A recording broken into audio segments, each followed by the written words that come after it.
ഒരു മതേതര രാജ്യമായിട്ടുള്ള ഇന്ത്യയിൽ മതങ്ങൾ സമ്പത്ത് കൈകാര്യം ചെയ്യുന്നതിനെയും ഓൺ ചെയ്യുന്നതിനെയും ഭരണഘടന അനുകൂലിക്കുന്നു എന്ന് പറയുന്നത് ഒരു വിരോധാഭാസമാണ്. ഭരണഘടന അനുകൂലിക്കുന്നുണ്ടെങ്കിൽ.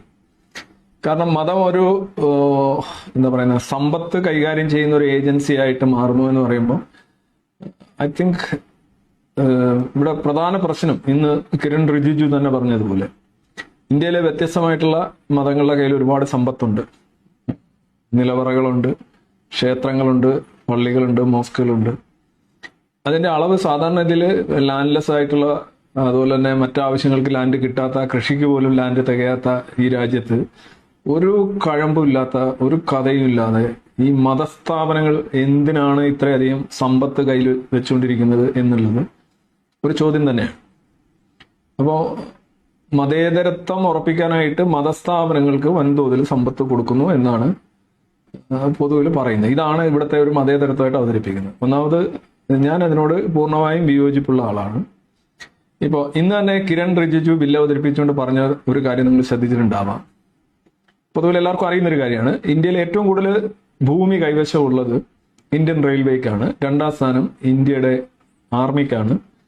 3ാം സ്ഥാനം വഖഫ് ബോർഡിനാണ്. അപ്പോൾ ഇന്ത്യൻ റെയിൽവേ എന്ന് പറയുന്നത്, ഇന്ത്യൻ റെയിൽവേ ബേസിക്കലി എന്തെങ്കിലും ഒരു സ്വകാര്യ വ്യക്തിയല്ല, പൊതുമേഖലയിലുള്ളതാണ്. അതിന് മന്ത്രിയുണ്ട്, ഗവൺമെന്റിന് നേരിട്ടുള്ള മേൽനോട്ടത്തിലാണ്. അപ്പോൾ അത് ഇന്ത്യയുടെ തന്നെയാണ് ഭൂമി, അതിനകത്തൊരു സംശയം ഉണ്ടാവില്ല. ഭൂമി എടുക്കുന്നതും കൊടുക്കുന്നതും ഒക്കെ റെയിൽവേ എന്ന് പറയുമ്പോൾ ഇറ്റ്സ് എ പാർട്ട് ഓഫ് ഇന്ത്യയുടെ ഒരു നേഷൻ ബിൽഡിങ്ങിന്റെ ഭാഗമായിട്ട് പോകുന്നത്. രണ്ടാമത് സൈന്യം, അത് പിന്നെ പറയേണ്ട കാര്യമില്ല. സൈന്യത്തിന്റെ എല്ലാ ക്യാമ്പുകളായാലും ട്രെയിനിങ് സെന്റേഴ്സ് ആയാലും ഇതെല്ലാം തന്നെ സ്വാഭാവികമായിട്ടും ഒരു പൊതു ഭൂമിയാണ്, എല്ലാവർക്കും തുല്യ അവകാശ അധികാരങ്ങളുള്ള രാജ്യത്തിന്റെ സ്വത്താണ്. 3ാമത് വരുന്ന വഖഫ് ബോർഡാണ് യഥാർത്ഥത്തിൽ ഇന്ത്യയിലെ ഏറ്റവും കൂടുതൽ ഭൂമി കൈവശം വെക്കുന്ന സ്ഥാപനം. അതൊരു പ്രൈവറ്റ് ഓണർഷിപ്പാണ്, അതൊരു മതസ്ഥാപനമാണ്. മതസ്ഥാപനം ഇൻ ദ സെൻസ് ദാറ്റ് വഖഫ് ബോർഡിന്റെ യഥാർത്ഥ അർത്ഥം എന്താണെന്ന് ചോദിച്ചു കഴിഞ്ഞാൽ, ഇന്ന് കിരൺ റിജിജു തന്നെ പാർലമെന്റിൽ ആവർത്തിച്ച് പറഞ്ഞൊരു കാര്യം, റൈറ്റ് ടു പ്രോപ്പർട്ടിയും റൈറ്റ് ടു മാനേജ് പ്രോപ്പർട്ടിയും രണ്ടാണ്. റൈറ്റ് ടു പ്രോപ്പർട്ടി എന്ന് പറഞ്ഞു കഴിഞ്ഞാൽ ഒരു സ്വത്ത്, ഭൂമിക്കുള്ള അവകാശം, ഓണർഷിപ്പിനുള്ള അവകാശം എന്നുള്ളതാണ് right to property. Waqf board എന്ന് പറഞ്ഞു കഴിഞ്ഞാൽ വഖഫ് ഭൂമിയുടെ നടത്തിപ്പാണ്, ലൈക്ക് മാനേജ്മെന്റ് അല്ലെങ്കിൽ കാര്യസ്ഥൻ. ഇത് രണ്ടാണ്. ആരുടെയാണോ ഭൂമി, നിങ്ങളുടെ ഭൂമി വേറൊരാളാണ് നടത്തിക്കുന്നത് അല്ലെ നോക്കിക്കൊണ്ട് നടത്തുന്നത് എന്നുള്ള, നോക്കിക്കൊണ്ട് നടത്തുന്ന ഒരു ബോർഡാണ് വഖഫ്. കേന്ദ്രത്തിലും ഉണ്ടാവും, സംസ്ഥാനത്തിലും ഉണ്ടാവും. അപ്പോൾ ലാൻഡ് എന്ന് പറയുന്ന ഒരു സ്റ്റേറ്റ് ഇഷ്യൂ ആയതുകൊണ്ട് തന്നെ സംസ്ഥാന ഗവൺമെന്റുകൾക്കാണ് അല്ലെങ്കിൽ സംസ്ഥാന വഖഫ് ബോർഡുകൾക്കാണ് പ്രാമുഖ്യമെന്നും റിജിജു പറയുന്നുണ്ട്. പക്ഷെ എന്തുകൊണ്ടാണ് ഈ അമെൻമെന്റ് വന്നതിന് എന്നുള്ളതിനെ കുറിച്ച് അദ്ദേഹം വളരെ കൃത്യമായിട്ട് ഊന്നി പറയുന്നു. 1995 ഒരു അമെൻമെന്റ്, അതിനുശേഷം 2013 മൻമോഹൻ സിംഗ് ഗവൺമെന്റ് ഇറങ്ങിപ്പോകുന്നതിന് മുന്നേ നടത്തിയിട്ടുള്ള വളരെ വിചിത്രമായിട്ടുള്ള, ലോകത്ത് കേട്ടുകേൾവിയില്ലാത്ത ചില പരിഷ്കരണങ്ങൾ ഉൾപ്പെടുത്തിയിട്ടുള്ള അമെൻമെന്റുമാണ്. ഈ 2013 അമെൻമെന്റ് അനുസരിച്ച് അതിൽ ഏറ്റവും വലുതാണ്, ഏറ്റവും ഡ്രക്കോണിയൻ എന്ന് ഇന്ന് പിന്നെ മൈനോറിറ്റി മിനിസ്റ്റർ പറഞ്ഞ ഒരു കാര്യം, article 40 of the Waqf law ആണ്. ആർട്ടിക്കിൾ 40 എന്ന് പറയുന്നത് ഇത്രയേ ഉള്ളൂ, അത് ഞാൻ ലൈവുകളിലൊക്കെ പറഞ്ഞിട്ടുള്ളതാണ്. അതായത് വഖഫ് കണ്ണെറിയുന്ന ഭൂമിയെല്ലാം വഖഫിൻ്റെതായി മാറും എന്നുള്ളത്. വഖഫത്ത് തോന്നുകയാണ് ഇതാണ് ഭൂമി, ഇത് ഞങ്ങളുടെ ഭൂമിയാണ്, അല്ല ഞങ്ങളിലേക്ക് ആരോ വഖഫ് വഴി വന്നതാണ് അല്ലെങ്കിൽ ക്ലെയിം ആണെന്ന് പറഞ്ഞു കഴിഞ്ഞാൽ അത് വഖഫിൻ്റെതായി മാറും. നിങ്ങൾക്ക് എന്തെങ്കിലും കംപ്ലൈന്റ് ഉണ്ടെങ്കിൽ നിങ്ങളതൊരു വഖഫ് ട്രിബ്യൂണലിനെ സമീപിക്കണം. വഖഫ് ട്രിബ്യൂണലിന്റെ വിധി അന്തിമമായിരിക്കും.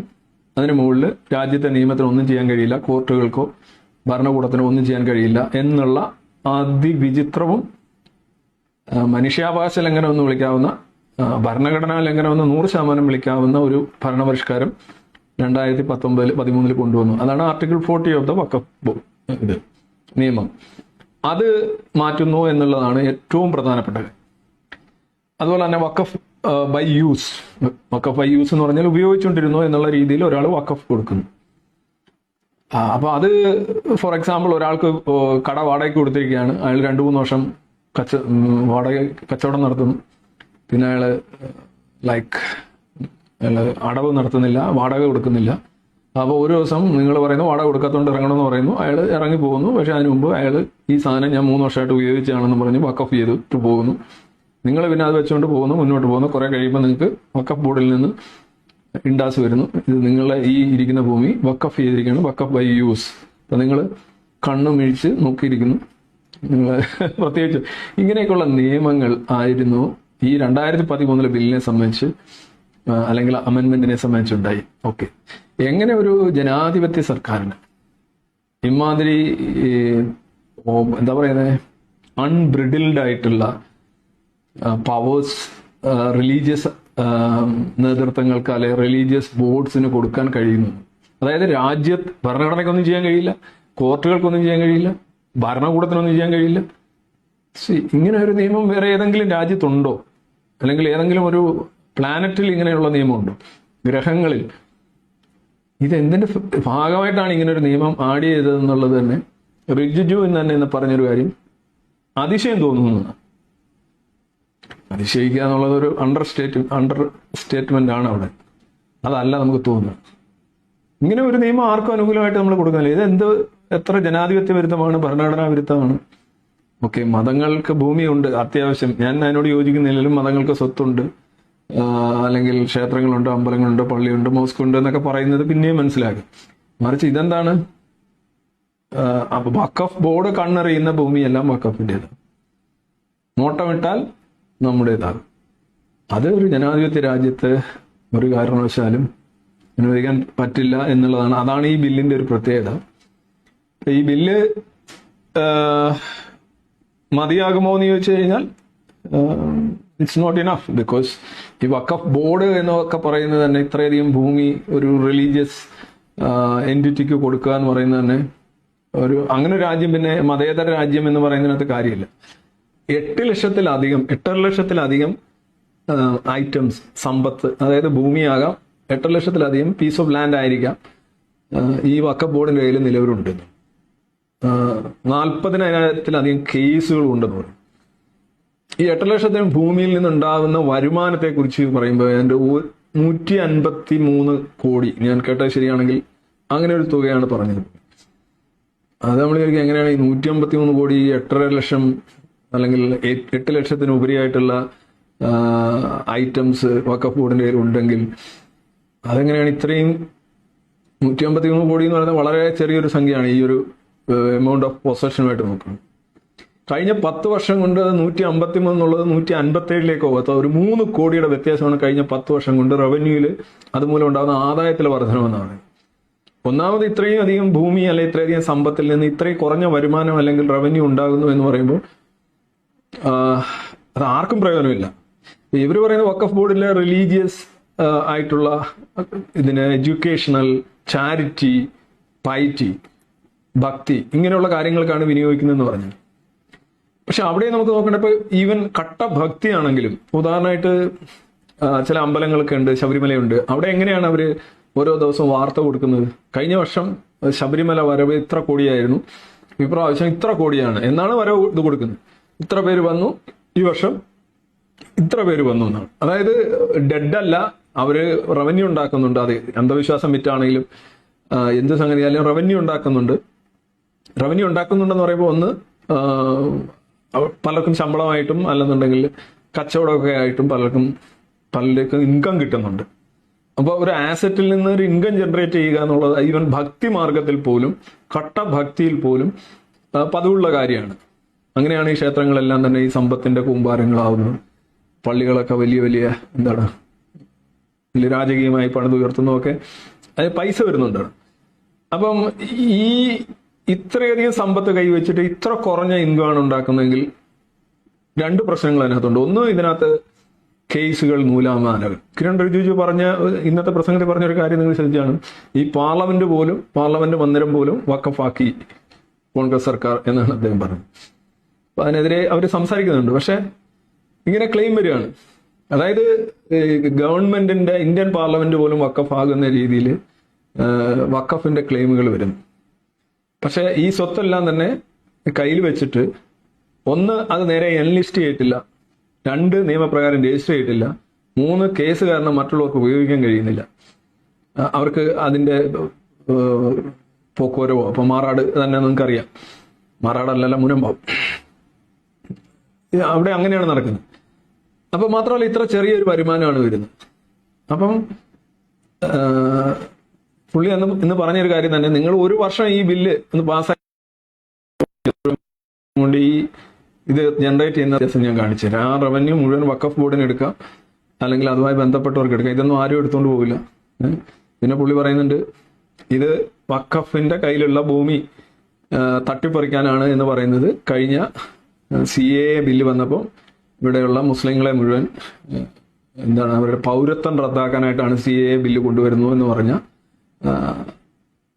എന്ത് വ്യാപാരം, ഭീതി വ്യാപാരം, ഗീബൽസ്യൻ പ്രചരണം, അതിന് തത്തുല്യമായ ഒന്നാണ് ഇപ്പൊ നടത്തുന്നത്. നിങ്ങൾ ഒരുപാട് ഫാൾസ്ഹുഡ് സ്പ്രെഡ് ചെയ്യുകയാണ്. ഉള്ള വഖഫിന്റെ കയ്യിലിരിക്കുന്ന ഒരു ഭൂമിയും പോവില്ല. പിന്നെ നിയമ തർക്കത്തിലിരിക്കുന്ന ഭൂമികളുടെ കാര്യത്തിൽ ഗവൺമെന്റ് ഇടപെടില്ല.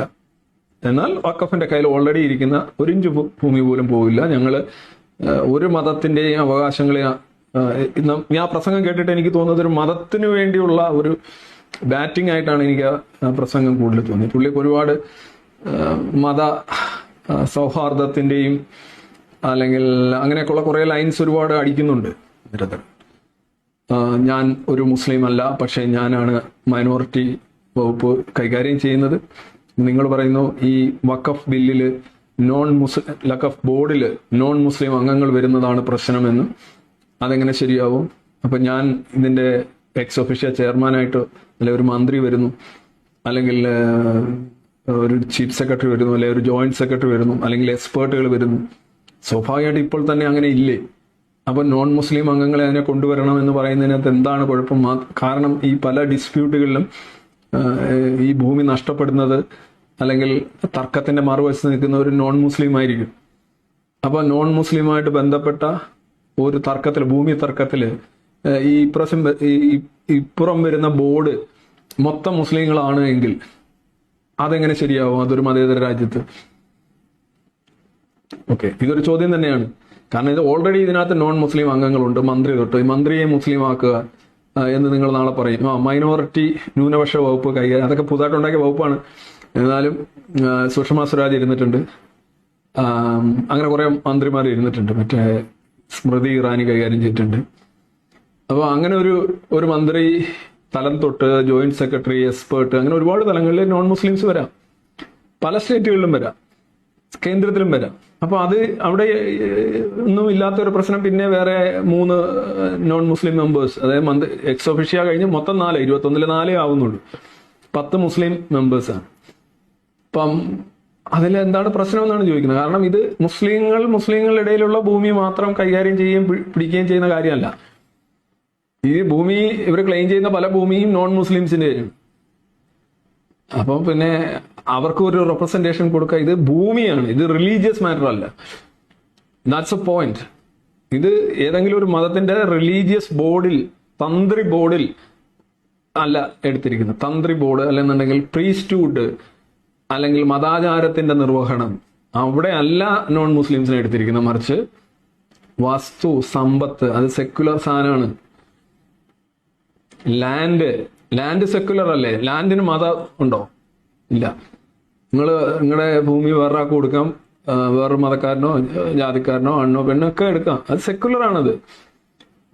പിന്നെ മാനേജ്മെന്റ് ഓഫ് വെൽത്ത് അല്ലെങ്കിൽ പ്രോപ്പർട്ടി എന്ന് പറയുന്നത് സെക്യുലർ ആക്ടിവിറ്റിയാണ്.